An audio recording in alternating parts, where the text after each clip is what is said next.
Stevie Ray Vaughan licks seem impossible to comprehend until you realise they're actually 4 simple tricks stacked together. Today we're going to slow down a small section of Texas Flood so you can understand how to use these tricks yourself at any speed. I've been showing these tricks to my students and they've found the skills inside them transformative. And the first technique is really basic, but it's something that most guitarists completely overlook. If you're like most guitarists, you've probably learned some licks and you play them over the music. This is a great foundation, but to go deeper and play with the music than just over the top of it, Stevie Ray Vaughan played licks in a very specific way. Let's see what he does here in the studio version of Texas Flood. Can you hear how that phrase felt complete when it stopped?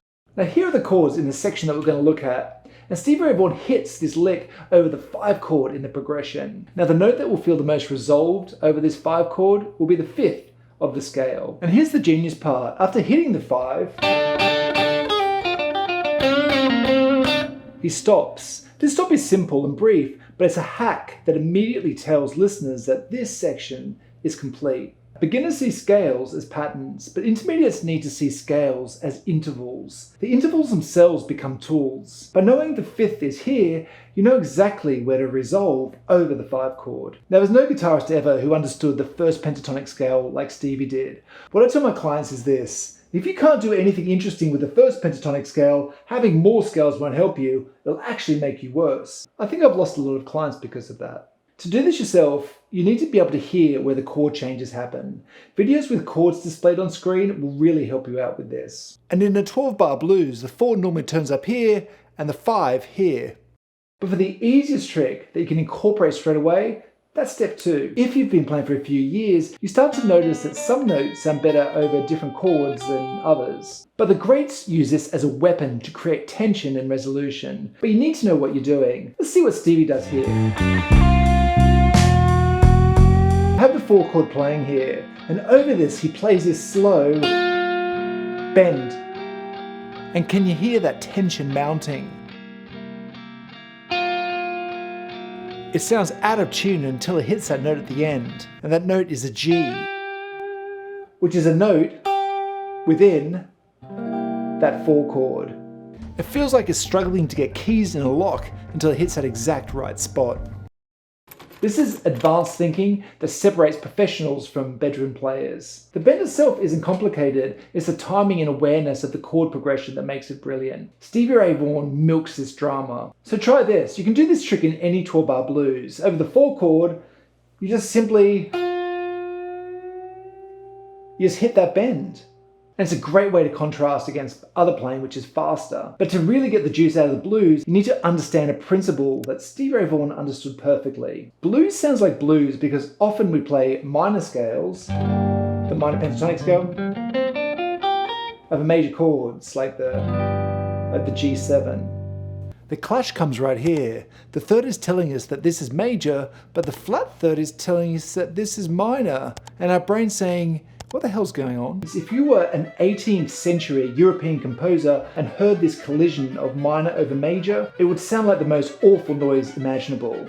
My brain's broken. But today we don't just accept this sound, we love it. But Stevie Ray Vaughan understood this principle completely and he used it as an emotional weapon. Like in step 2, he slowly bends into that major 3rd. And it's a more interesting way to resolve a phrase than just root notes. This makes you feel uncomfortable until it resolves, and this is such a useful trick that you can use. But once you understand that you can milk this drama of minor over major, it'll make your playing sound a lot more dramatic than simply just going up and down scales. But why are you stuck playing only the 5 pentatonic notes while Stevie Ray Vaughan is playing notes all over the shop? Well, that's step 4. A beginner guitarist gets stuck with the first minor pentatonic scale, but the scale Stevie played was more like this. He added a lot more notes, but why? Let's hear the lick. Each note he's added has a purpose. The major 3rd is added because he likes to tease us by going from minor to major. We've already talked about that before. He adds a 2nd because it's a great note for creating melodies, and it's an underused note for intermediates. He then sprinkles in the flat second and flat fifth because they're really salty, but he only ever uses them in passing. In the fast runs, it doesn't really matter that he's using these extra salty notes because in the flurry of notes, we can't really register them. We're stuck in a whirlwind. My students get inspired by Stevie's speed and always ask me, I want to play faster. I say, why?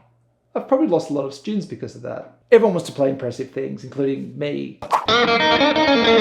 But the most practical musical reason, at least, to play faster is to be able to create tension. But the greats are confident enough in their own playing that they can slow down and release that tension when they want to. This technique transforms speed from showing off into storytelling. But you can try adding some of these notes. And I'll give you a few extra options when you're soloing, but just remember why you're adding them. So for example, you can take this pentatonic lick, and then you could add that second. And say, oh yeah, that sounds a bit more interesting. And then you could pass through the flat second. So, oh yeah, that gives you an extra option every now and then. So here are the 4 techniques that separate Stevie Ray Vaughan's playing from basic pentatonic noodling. Here it is played through all together, and if you want the tabs and the backing tracks, there's a link below.